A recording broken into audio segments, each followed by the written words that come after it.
Assalamu alaikum. The topic of our discussion today is the fluid and electrolyte balance. As we recall, we had left behind with the pressure at the capillaries.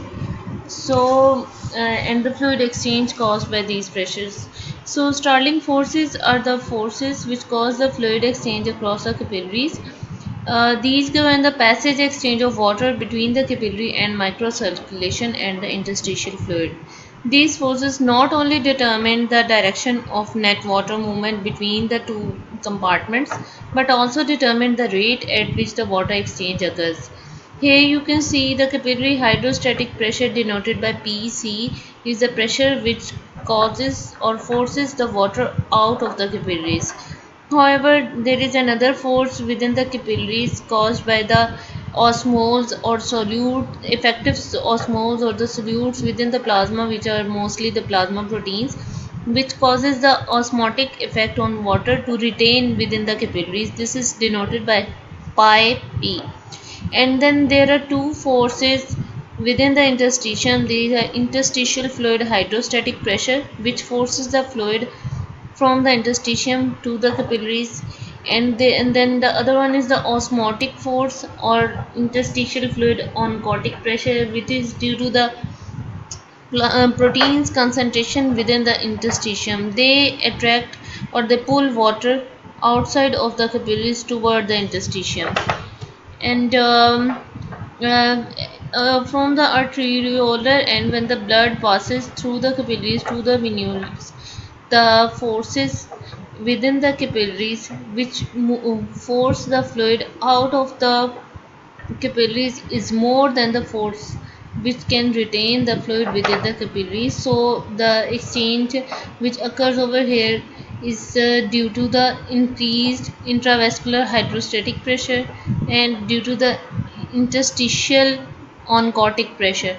And then when the blood is moving further, the capillaries they have more concentration of solutes because more water was lost over here, and these attract the water towards them. So the increased plasma oncotic pressure causes the water or the fluid move within the capillaries, and also the interstitial hydrostatic pressure causes the movement of fluid back to the capillaries. This occurs at the venous end. And the net filtration pressure, which causes the accumulation of any fluid in the interstitium, is taken up by the lymphatic drainage and returns to the venous circulation. So now here we can see the normal values of the fluids,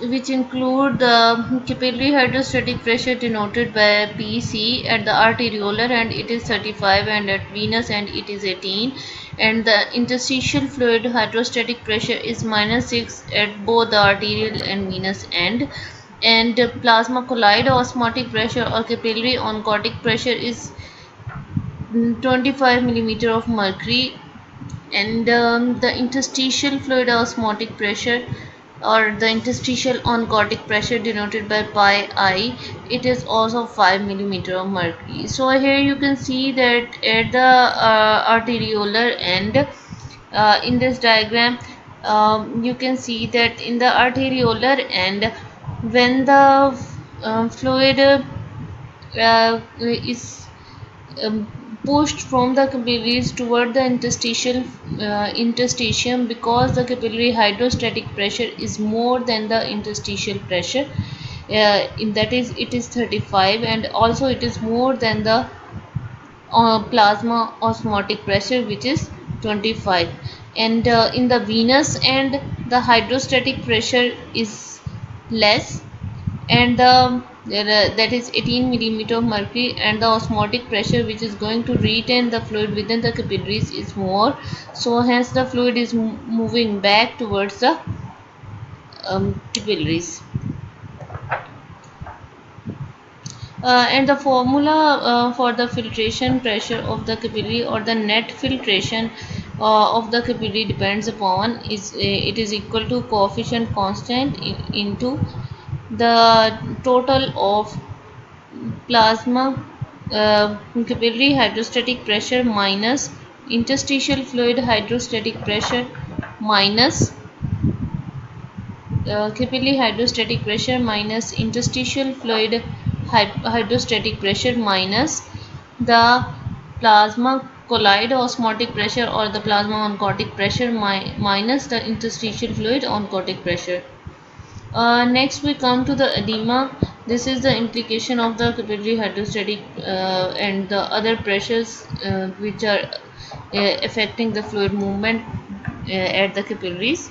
And the definition of edema is the palpable swelling produced by expansion of interstitial fluid volume or accumulation of excessive body fluid in the fluid compartments or the serous body cavities like in peritoneum, in pleura, in pericardium.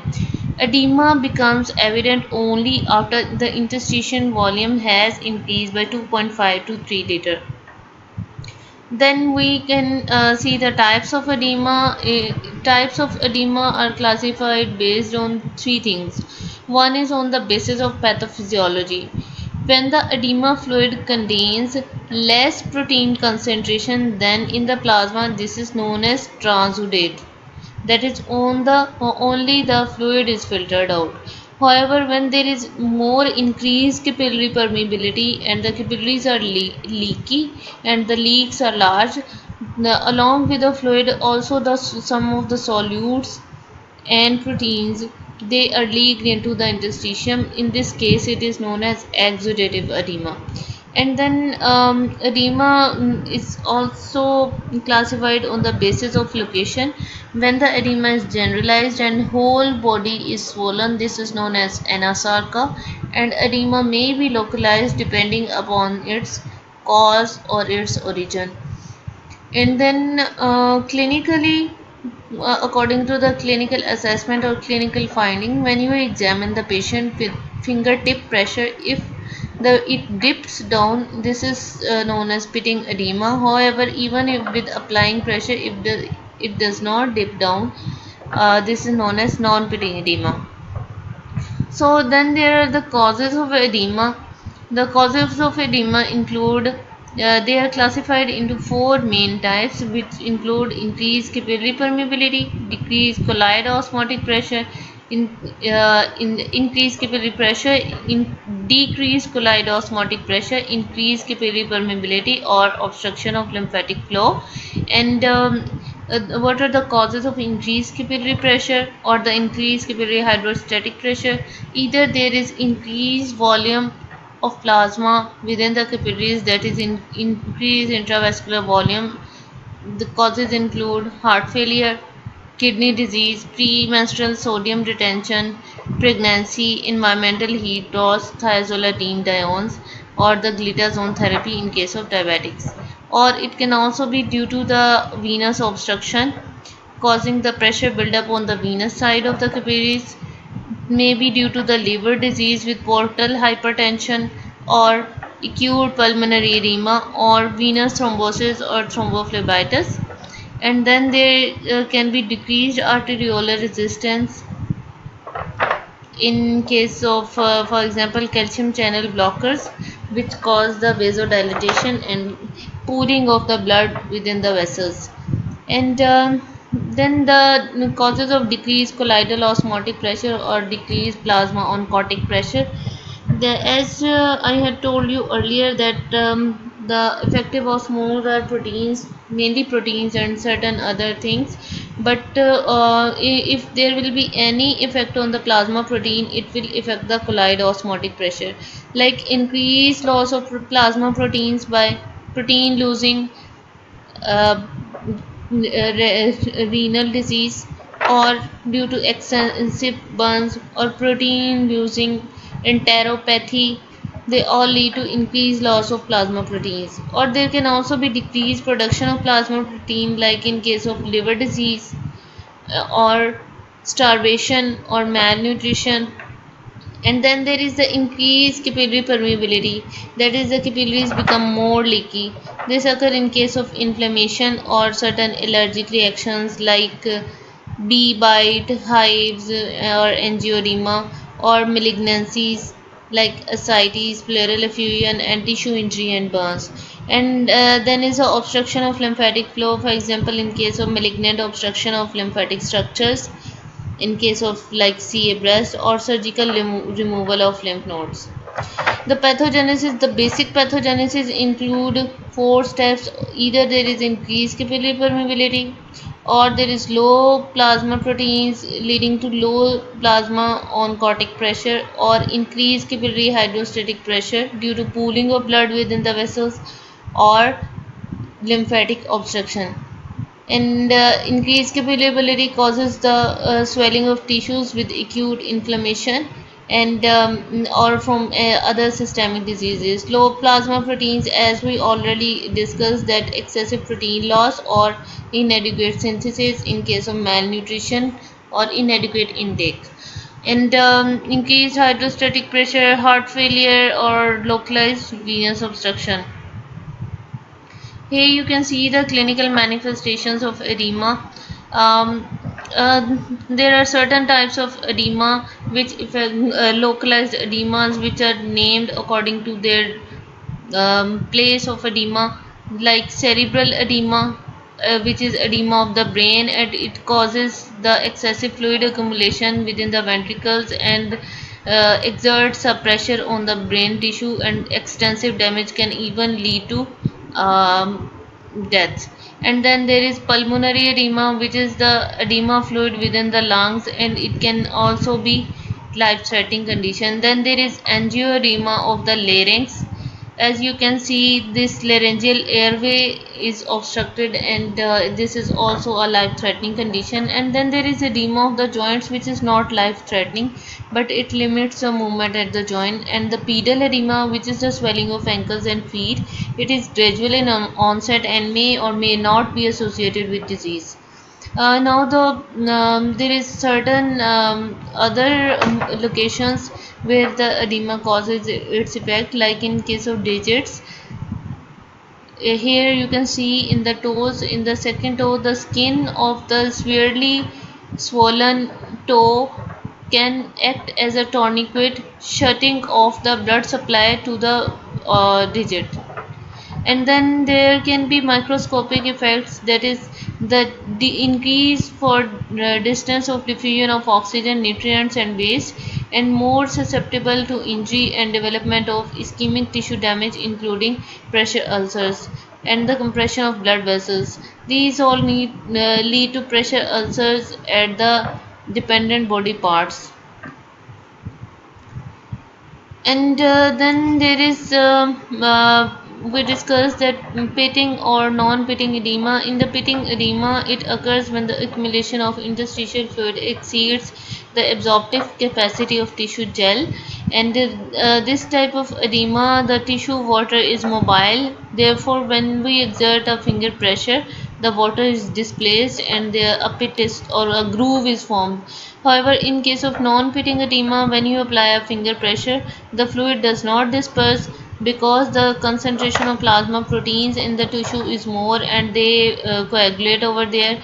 The area is firm and discolored. Brawny edema is an example of non-pitting edema in which the skin thickening and hardening occurs, and it is seen after local trauma or local infection. Now comes the assessment of edema. The assessment of edema, in case of for assessment, we go for the daily body weight, the leg volume, and the grades of pitting. So the body weight will be increased because of the retention of water, and 1 liter of water um, is equal to 2.2 pounds due to edema. And when the water accumulates, it causes the increase body weight. And daily body weight will tell you how much edema the patient is developing or the patient is recovering. Then comes the leg volume. It is the visual inspection and measurement of the circumference of the leg used to assess the degree of swelling. This is particularly useful in case of thrombophlebitis, which is the obstruction and inflammation of the veins. And then is the grading of pitting. And you can apply finger pressure to assess the degree of pitting edema. The minimal pressure is one. The minimum degree is the 1 plus when there is very little pitting less than 5 millimeter, and then 2 plus when it increases more than 5 millimeter but is less than 2 centimeter, and then is the 3 plus, and the maximum is 4 plus, which is up to 8. And then there is the no, this one is no, pitting edema, and then comes the non-pitting edema. In case of non-pitting edema, it occurs due to the obstruction of lymphatic flow, and examples include pre-tibial mixed edema. Here you can see that on the tibia there is the lymphatic obstruction causing the accumulation of fluid in the areas according to lymphatic drainage. And then there is the elephantiasis. This occurs due to parasitic infection which is known as microfilarial infection. And then there is pudorient of the CA breast, in which the accumulation leads to the lymphatic obstruction leads to the accumulation of fluid in the spaces of interstitium. That was all for today. I hope you would have understood and enjoyed. Thank you. Stay calm, stay safe, and work from home to stop coronavirus affecting you, yourself, and your families, and to the community. Thank you so much.